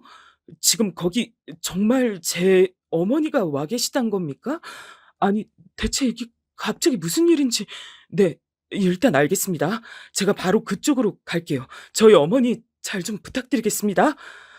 전화는 파출소에서 걸려온 것이었는데 들어보니까 그 위치가 저희 부부의 집에서 7km 가량 떨어진 곳이었습니다. 전 그곳에 파출소가 있는 줄도 모르고 살았는데요. 도대체 이게 어떻게 된 일인가 싶어 우선은 서둘러 그곳으로 향했어요. 그랬더니 정말로 제 어머니가 그곳에 계시는 게 아니겠어요? 어머니, 저예요. 저 왔습니다. 아이고, 문서가, 우리 아들 왔니? 아이고, 내가 미안하다. 내가 머리가 옳게 안 돌아서 어디로 가야 할지도 모르겠고, 갑자기 날도 어두워지기 시작하니까 어디가 어딘지도 구분이 안 돼서 이리저리 헤매버렸다. 내가 미안하다, 우리 문석이. 나 때문에 고생스러워서 어떡해. 그런 말씀 마세요, 어머니. 길 잃으실 수도 있는 거죠. 근데 딴 데로 어디 안 가시고 이렇게 파출소로 오셔서 다행이에요. 이제 겨울이 다 돼서 해 떨어지면 추운데 천만 다행이에요. 제가 그렇게 말을 하자마자 자그마한 파출소 안을 지키시며 앉아 계시던 어떤 분이 헛기침을 크게 하셨습니다. 제 시선을 끌려고 그러시는 것 같았어요. 그쪽을 쳐다봤더니 그분이 저에게 하시는 말씀이 순찰을 돌다가 제 어머니를 길에서 발견했다고 하는 겁니다. 딱 봐도 오갈 데 없이 계신 것 같아서 날도 추운데 어르신이 왜 저러시나. 짐을 드신 거 보니까 어디 시골에서 올라오신 것 같기도 해서 일단은 제가 이쪽으로 모시고 들어온 거죠. 아, 저희 어머니가 직접 파출소로 찾아오신 게 아니었어요? 그럼 어머니를 도와주신 거네요. 정말 감사합니다. 덕분에 화를 면했습니다. 저희 어머니가 엄청 멀리 사시는 분이라 오늘 먼 길을 오신 건데 도와주지 않으셨다면 정말 힘드셨을 겁니다. 놀란 저는 얼른 그쪽에 대고 인사를 올렸습니다. 그러고 나니까 이제 의문이 하나둘씩 절 찾아오더라고요. 어머니는 면목 없으시다는 듯 고개를 떨구시며 연신 한숨을 내쉬고 계셨죠. 품에 보따리를 꼭 들고 계셨는데 안을 살펴보지 않아도 자식 부부 주려고 먹을 것을 바리바리 챙겨오셨단 걸 알 수 있었습니다. 어머니, 이제 해도 일찍 빠지는데 연락도 없이 오늘 이렇게 서울로 올라오실 생각을 하셨어요. 아유, 원래 오늘 오려고 며칠 전부터 난 정이 났었는데 너희들한테 연락하는 걸 계속 깜빡했지 뭐니. 어젠 내가 너희들한테 연락을 했다고 착각까지 했단다. 내가 늙으니까 이런 식으로 노망 나나 봐. 이래서 늙음 적당히 그만 살아야 되는데 괜히 우리 문석이한테 걱정이나 끼치고 난 진짜 왜 이러는지 모르겠다. 어머니, 나이 들면 깜빡깜빡 하실 수도 있는 거죠. 괜찮아요. 너무 자책하지 마시죠. 오늘 오시는 것 때문에 오전에 저한테 전화 주셨던 거예요. 제가 지방 결혼식 다녀오느라 정신없어 전화를 못 받았어요. 그 후에 전화 드리니까 계속 전화기가 꺼져 있었고요. 그게 내가 보니까 전화기에 배터리가 다 됐더라. 내가 이걸 또 집에서 배터리를 다 채워 갖고 나왔다고 착각을 해버린 거야. 그러니 미칠 노릇이지. 이 노망난 걸 어쩜 좋으니. 어머니께서 자책의 한숨을 내쉬시는데 가만 보니 몸이 잘게 떨리는 모양이 보였어요. 파출소 내부는 따뜻한 편이었지만 추워하시는 것 같아서 제가 얼른 외투를 벗어 어깨에 둘러드렸습니다. 품에 안고 계시는 보따리를 제가 챙기려고 했는데 한사코 당신께서 들겠다고 하셔서 가슴이 뭉클해졌죠. 어머니, 그래서 저희 집에도 아직 못 가시고 길에만 계시다가 여기까지 오신 거예요?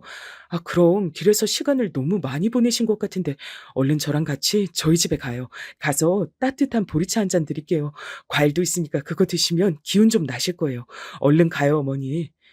문서가, 우리 아들, 넌 이 늙은 애미가 미리 연락도 하지 않고 불쑥 이렇게 찾아와서 파출소에서 연락이나 오게 만들었는데 괜찮으니? 내가 걸리적거리고 좀 밉고 그러지? 네?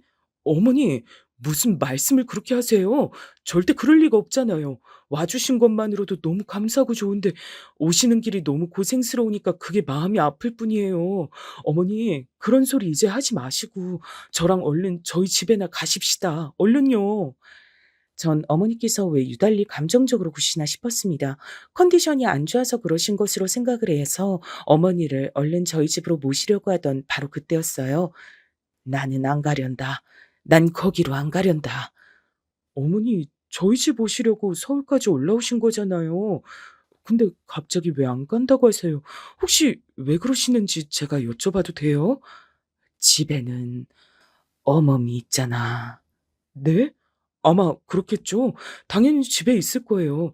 제가 오늘따라 정신이 없어서 지금 한참 연락은 못 해봤는데 아마 집에 있을 겁니다. 그리고 사돈도 계시잖아. 사돈이라니요? 누구요? 혹시 저희 장모님이요? 그러자 어머니께서 고개를 끄덕끄덕 하셨습니다. 전 아내가 감기 기운이 좀 있어서 아무래도 그것 때문에 장모님께서 와보셨구나 하는 생각을 했어요. 근데 뭔가 이상하더라고요. 근데 어머니가 그걸 어떻게 하세요? 왜 모르겠니? 너희 집으로 가봤다가 들어갈 방도가 없어서 몸마려운 강아지 마냥 바깥을 왔다 갔다 이리저리 한참을 서성이다가 그냥 발길을 돌렸는데 내가 그러고 나서 여기까지 왔는데 너희 집에 누가 있는지 내가 어떻게 모르겠니? 나이 지긋하게 드신 어머니의 떨리는 목소리를 들으면서 저는 온몸의 피가 차갑게 식는 감각을 느꼈습니다. 어머니께서 저희 집에 다녀오셨답니다. 그런데 못 들어가셨답니다. 문 밖에서 한참을 서성거리시다가 결국은 포기하시고 돌아서셨고 정처 없이 길을 헤매다가 파출소까지 오신 거랍니다. 가을이 저물어 이 추운 날씨에 말입니다.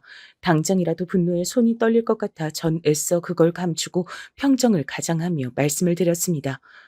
어머니, 오늘 무슨 일이 있으셨던 건지, 어떤 일을 겪으셨던 건지 저한테 자세히 좀 알려주실 수 있어요?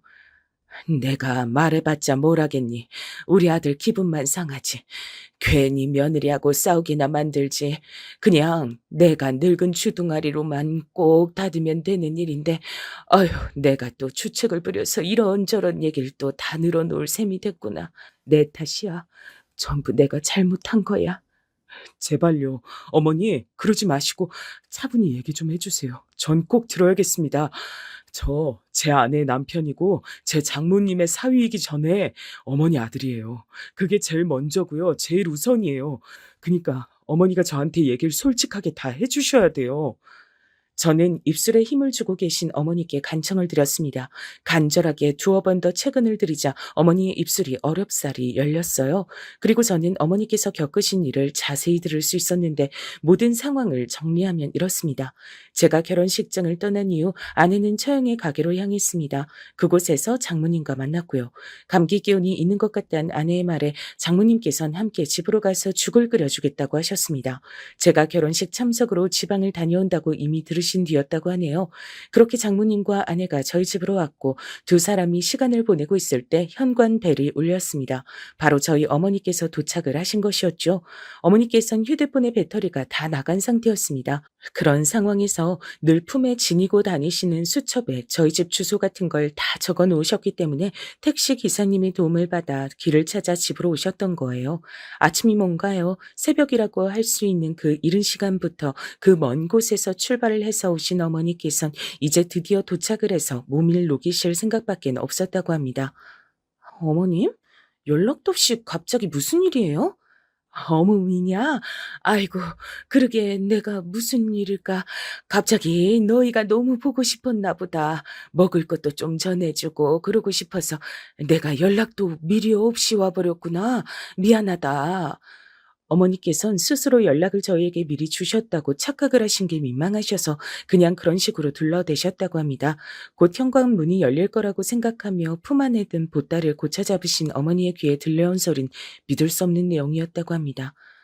아, 어머님, 시기도 참 안 좋게 잡으셨네요. 제가 오늘은 너무 피곤해서요. 날이 아닌 것 같습니다.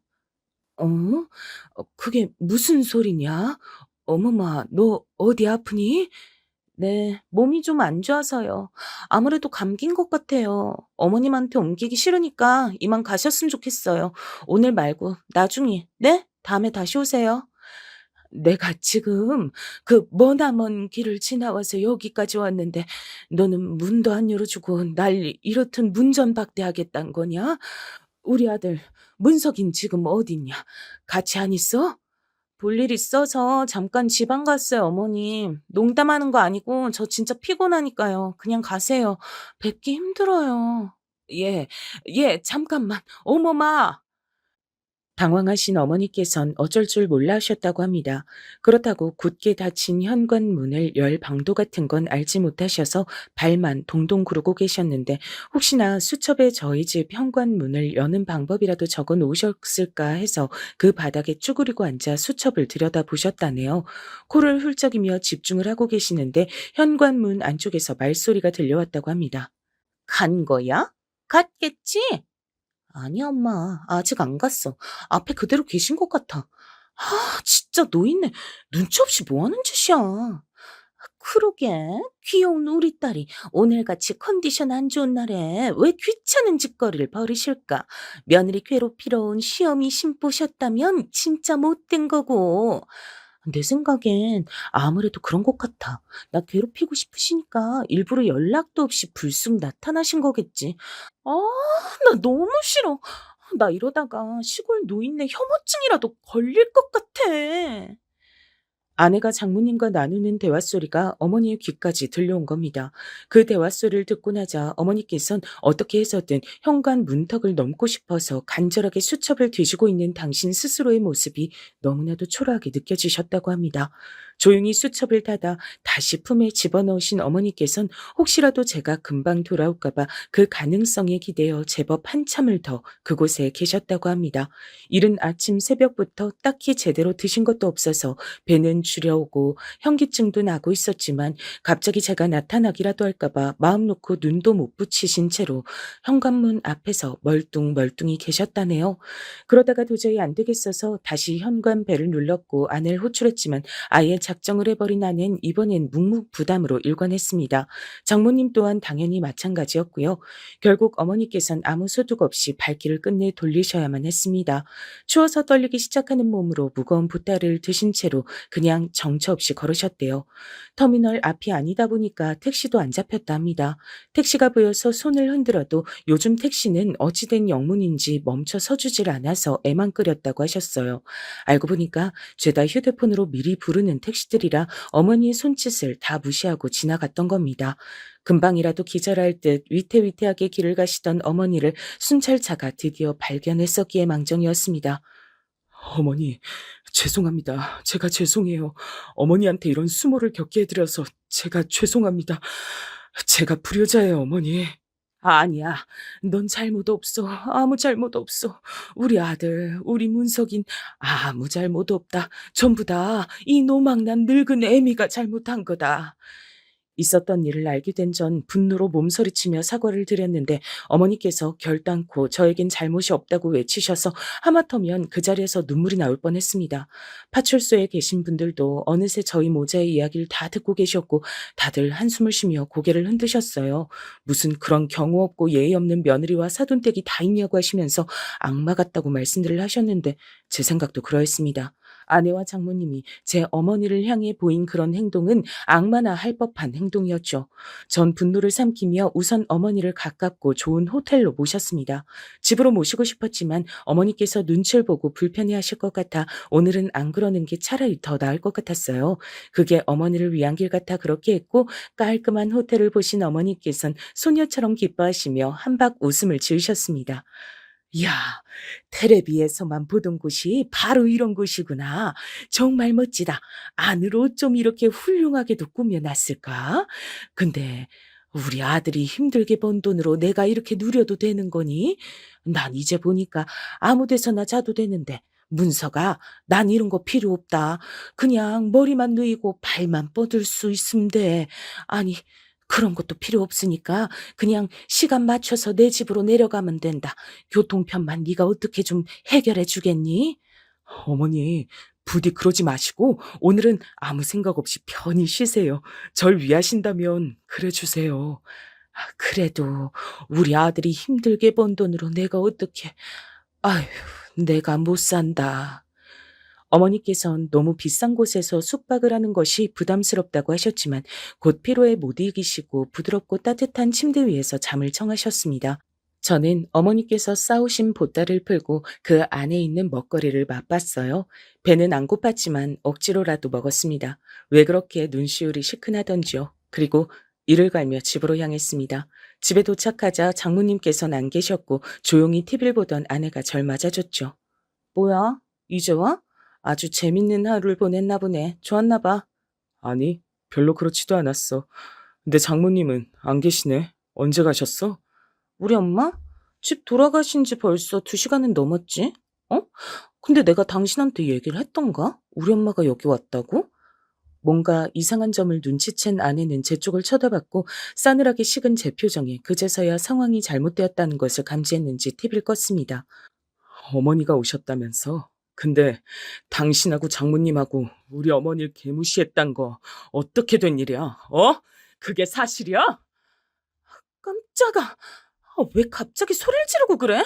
기껏 두통약 먹어서 좀 가라앉았는데 다시 머리 아프려고 하잖아.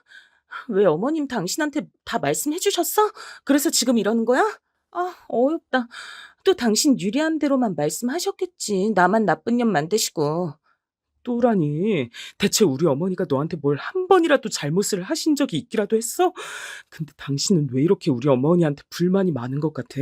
당신이 오늘 잘못한 거 맞잖아. 우리 어머니가 오셨는데 집에 있으면서도 문 안 열어드린 거 맞아 아니야? 그것만 정확하게 말해봐. 그래 맞아. 안 열어들었어. 됐어? 나쁜 년이네. 나쁜 년 맞네. 근데 왜 나쁜 년 아닌 척하면서 얘기를 하냐? 생판 모르는 노인이라도 안쓰러워서라도 문 열어줄 판인데 어떻게 자기 시어머니한테 문을 안 열어드릴 생각을 해? 미친 거 아니야? 당신은 노인 공경도 없어? 장모님은 또 뭔데? 당신이 정신 나간 짓거리를 벌이면 어른으로서 그걸 말려야지. 같이 그러시는 건 대체 뭐야? 그렇게 따지지 마. 나 머리 아프니까. 당신은 뭐 나한테 잘했어? 내가 감기 기운 있는데 홀라당 지방이 결혼식 참석하러 가버리는 것에만 신경 썼잖아. 나 걱정하기보단 나한테 감기 옮을까 봐. 그것부터 미리 걱정했잖아. 내가 말을 안 해서 그렇지 속으로 얼마나 서운했는 줄 알아? 원래 사람은 아플 때 당하는 서러움이 가장 큰 법이야. 그 얘기를 지금 왜 하는 거야? 당신도 잘한 거 하나 없다고. 내가 지금 그거 알려주는 거잖아. 설마 내가 당신 서운하게 한 것 때문에 우리 어머니한테도 당신 서운하게 굴었다는 뭐 그런 건 아닌 거지? 아예 연관 없다고는 하지 않을게. 아내의 시큰둥한 대답에 제 심장이 미친 듯이 뛰기 시작했습니다. 그것은 주체할 수 없을 정도로 날뛰는 분노로 인한 것이었죠. 사랑해서 결혼한 여자, 제 아내를 향해서 그 순간 미칠 것 같은 분노가 피어올랐어요. 어떻게 그따위 이유 때문에 노인을 문전박대할 수가 있단 겁니까? 그것도 머나먼 길을 달려온 사람에게 그토록 냉정한 거절을 어떻게 할 수 있단 건지 전 도저히 납득도 이해도 가지 않았습니다. 당신 지금 아무래도 머리가 어떻게 된 것 같은데 다 됐으니까, 다 필요 없으니까 사과해. 진심으로 사과해. 그리고 우리 어머니한테도 날이 밝는 대로 가서 뵙고 사과드려. 지금 근처 호텔에서 주무시고 계시니까. 뭐? 싫어. 내가 왜 그래야 돼? 어머님이 호텔 계신다고? 잘 됐네. 오신 김에 호텔 체험하시게 됐잖아. 섬 시골 깡촌 사시는데 서울 호텔 이참에 체험해보셨으니 내 덕분이네. 어머님은 오히려 좋아하시고 계실지도 몰라. 너무 그렇게 당신 생각대로 나 몰아붙이지 마. 더 이상 내 인내심 시험하지 마. 나 지금 너란 여자한테 질리다 못해서 징그럽다는 생각 들고 있을 정도니까 앞으로 개소리 더 뱉을 거라면 신중하게 생각하고 나서 뱉는 게 좋아.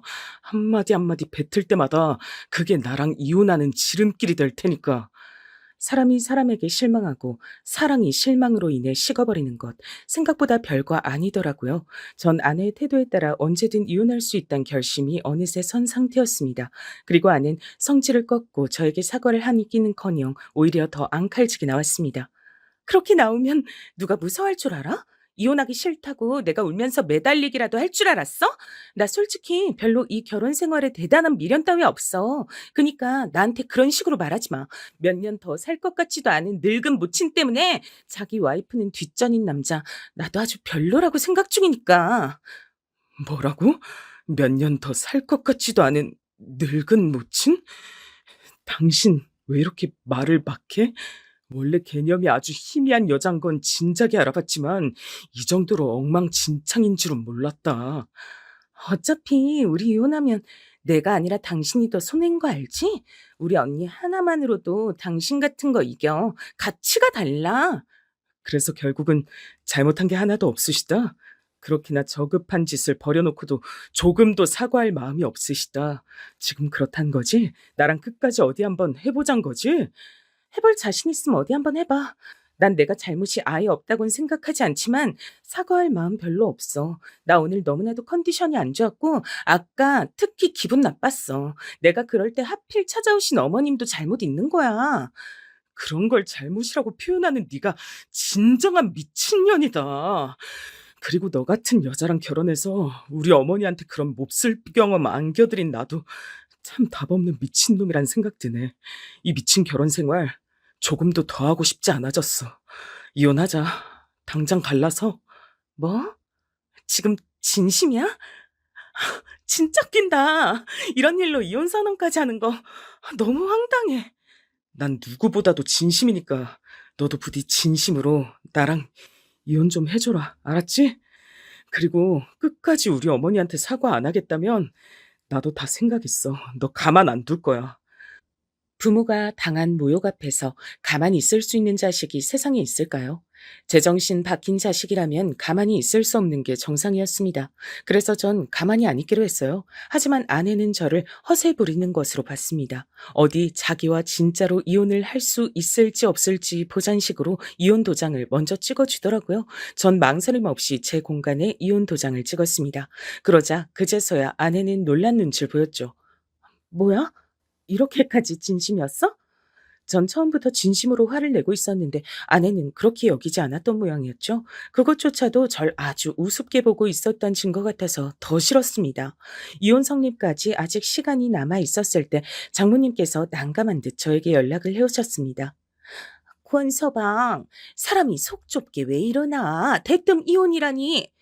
장모님께서도 제가 왜 이렇게 나오는지 이유를 분명히 알고 계실 텐데요. 그럼에도 절 고작 속 좁인 걸로 몰아가시네요. 참 섭섭합니다. 이봐, 권서방. 그날은 내가 약간은 제정신이 아니었어. 얼떨결에 실수 좀 저질렀을 뿐이니까 권서방이 너그럽게 좀 넘어가 주자. 응? 남자가 돼서 옹졸하게 굴고 그럼 못 써. 모전 여전이네요. 그 어미의 그 딸인 것 같네요. 제가 얼마나 진지하고 진심인지 그런 건 전혀 고려도 안 하고 말을 뱉는 게 두 사람이 크게 닮아 있습니다. 이젠 진절머리가 나네요. 그만 겪고 싶어요. 뭐라고? 권, 권서방, 말을 그렇게 하는 건 아니지. 막말로 서울이나 무슨 대도시에 사는 잘난 사돈도 아니고 시골 섬마을 사는 가는 귀 먹은 사돈인데 그 정도로 대우 좀 해드린 게 뭐가 어땠다고 권서방이 자꾸 이렇게 예민하게 구는 건지 난 이해가 안 돼.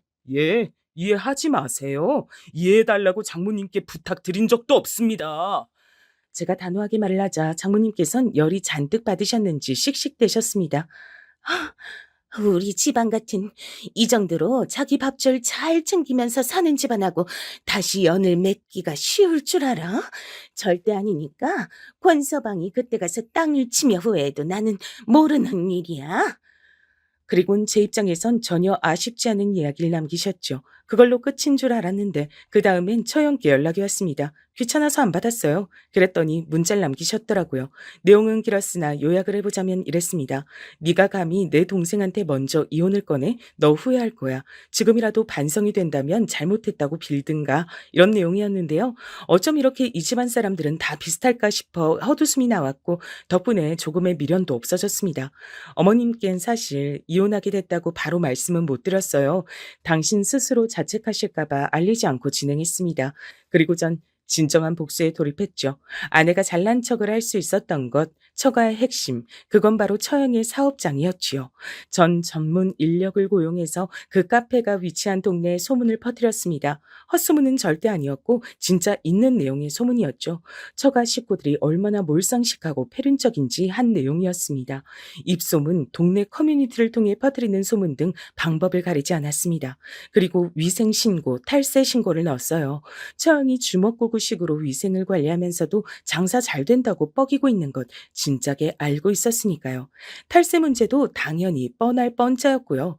공무원이 출동하자 처형이 별도리 없이 주저앉았다고 전해지더군요. 그리고 저는 아내의 조카들, 그러니까 처형의 자식들 앞으로 익명의 편지를 보냈습니다. 편지에는 그 아이들의 모친인 처형을 비롯해서 장모님과 아내까지 얼마나 악랄한 성품들을 가지고 있는지 다 적혀 있었어요. 제가 아내에게 들어서 알고 있던 처형이 옛날 추악한 과거 일화까지 집어넣었죠. 자라나는 아이들에게 그것은 가히 충격적이고 부모에 대한 신뢰를 잇는 계기가 됐을 겁니다. 당신이지? 이거 전부 다 당신이 벌이고 있는 짓들이지? 때마침 나 말고도 네 집안에 앙심을 품고 있는 누군가가 움직였을 수도 있잖아. 난 모르는 일이니까 나한테 따지지 마. 그래봤자 소용없어. 그리고 우리 이제 남남인 거 알지? 연락 전혀 달갑지 않으니까 삼가줬으면 좋겠네. 아, 열받아. 아, 약 올라 미치겠네. 지금 우리 엄마 쓰러지셨단 말이야. 우리 언니 가게 문까지 닫고 강제로 쉬는 중이야. 이거 어쩔 건데? 그니까 그걸 왜 나한테 물어봐? 무슨 일인지 몰라도 자업자득인 것 같네. 힘내든지 말든지. 아내가 울분에 차서 연락을 했지만 전 태연하게 반응했습니다. 돈을 주고 고용한 전문 인력들이 흔적이 남지 않도록 훌륭하게 움직여주고 있었으니 제가 자백할 이유는 어디에도 없었죠. 그리고 전 처형의 아이들이 다니는 학교에 마저 처가의 만행을 정리한 내용을 남몰래 뿌렸습니다. 그 학교에 다니는 다른 아이들, 선생님들까지 다 보게 됐고 학부모들의 귀에 금세 들어가게 돼서 소문은 걷잡을 수 없이 안 좋게 퍼져만 갔습니다. 제가 어머니께서 당하신 모욕을 도저히 참을 수가 없었듯 부모 마음이란 게 그랬을 겁니다. 다른 건 어찌됐든 자식에게 끼치는 피해는 도저히 참을 수가 없는 것이죠. 처형은 난리가 났고 장사고 뭐고 간에 다 때려치우고 자식들을 데리고 이사를 가버렸어요. 그게 최우선이었던 겁니다. 그러면서 부부싸움도 심하게 벌인 모양이었고요. 전 아내의 모든 지인들에게 저희 부부가 어쩌다 이혼을 하게 됐는지 내용을 적어서 익명의 이메일을 보냈습니다. 그 효과는 천천히 퍼져갔지요. 이건 사회적으로 완전히 나를 매장하는 거잖아. 우리 가족을 완전히 피말려서 죽게 만들려는 거잖아. 해도 너무한 거 아니야? 이런데도 당신 짓이 아니라고 잡았대? 난 대답해줄 말 없으니까 연락하지 말라고 했잖아. 내가 잘못했어. 내가 잘못했고 우리 엄마도 잘못했어. 내가 다 인정할게. 그때 내가 너무 개념 없었고 싸가지가 없었던 것 같아. 죽을 죄 졌어. 다 인정하고 반성하니까 제발 그만 좀 해. 이러다가 사람 죽겠다고. 정신이 나가버린 것처럼 넋이 나가 짓거리던 아내는 오열에 이르렀습니다. 장모님께선 진작에 알아놓으신 지 꽤 된 참이었어요. 멀쩡히 잘 굴러가던 일상이 처참하게 박살이 나버렸으니 도저히 생활하기 힘드셨을 겁니다. 저는 아내의 오열 섞인 사과를 듣고 모른 척 끊어버렸지만 이쯤 하면 일단은 됐다 싶어서 아내의 번호를 그제서야 차단했습니다. 얼마나 진심이 섞여 있든 간에 사과를 듣고 싶어 번호를 그때까지 차단하지 않은 거였으니까요. 어머니께서도 이제 이혼 사실을 알고 계셨습니다. 처음엔 충격을 받으신 듯 깊은 한숨만 내쉬셨는데 후련하다 못해 상쾌한 저의 얼굴을 확인하신 다음부턴 별 말씀도 없으시고 한숨도 쉬지 않으셨어요. 어머니께서 당신 스스로를 탓하지 않으셔서 그게 무엇보다도 다행이라고 생각했습니다. 혹시나 싶어 도시로 와서 사시는 게 어떠냐고 말씀을 드려봤으나 역시나 고개를 단호히 저으셨죠. 고즈넉하고 조용한 시골 생활이 훨씬 더 좋다고 하셨습니다. 조금은 외롭더라도 그곳의 생활이 행복하다고 하셨죠. 어휴, 내가 괜히 오래 살아서 별꼴을 다 보는 것 같단 생각이 가끔은 든다. 그러면서 덧붙이신 어머니의 말씀을 들으며 전 되도록이면 어머니의 살아생전에 제가 재혼해서 행복하게 사는 모습을 보여드리는 편이 좋겠다고 생각했었답니다. 단지 그런 생각만 가지고 있었을 뿐인데 이혼하고 꼬박 2년이 흘렀을 때 좋은 인연을 새로 만났어요. 그리고 서로 조심스러운 감정으로 만남을 이어가다 따로 결혼식 없이 혼인신고만 했답니다. 어머니께도 잘 해드리는 사람이에요.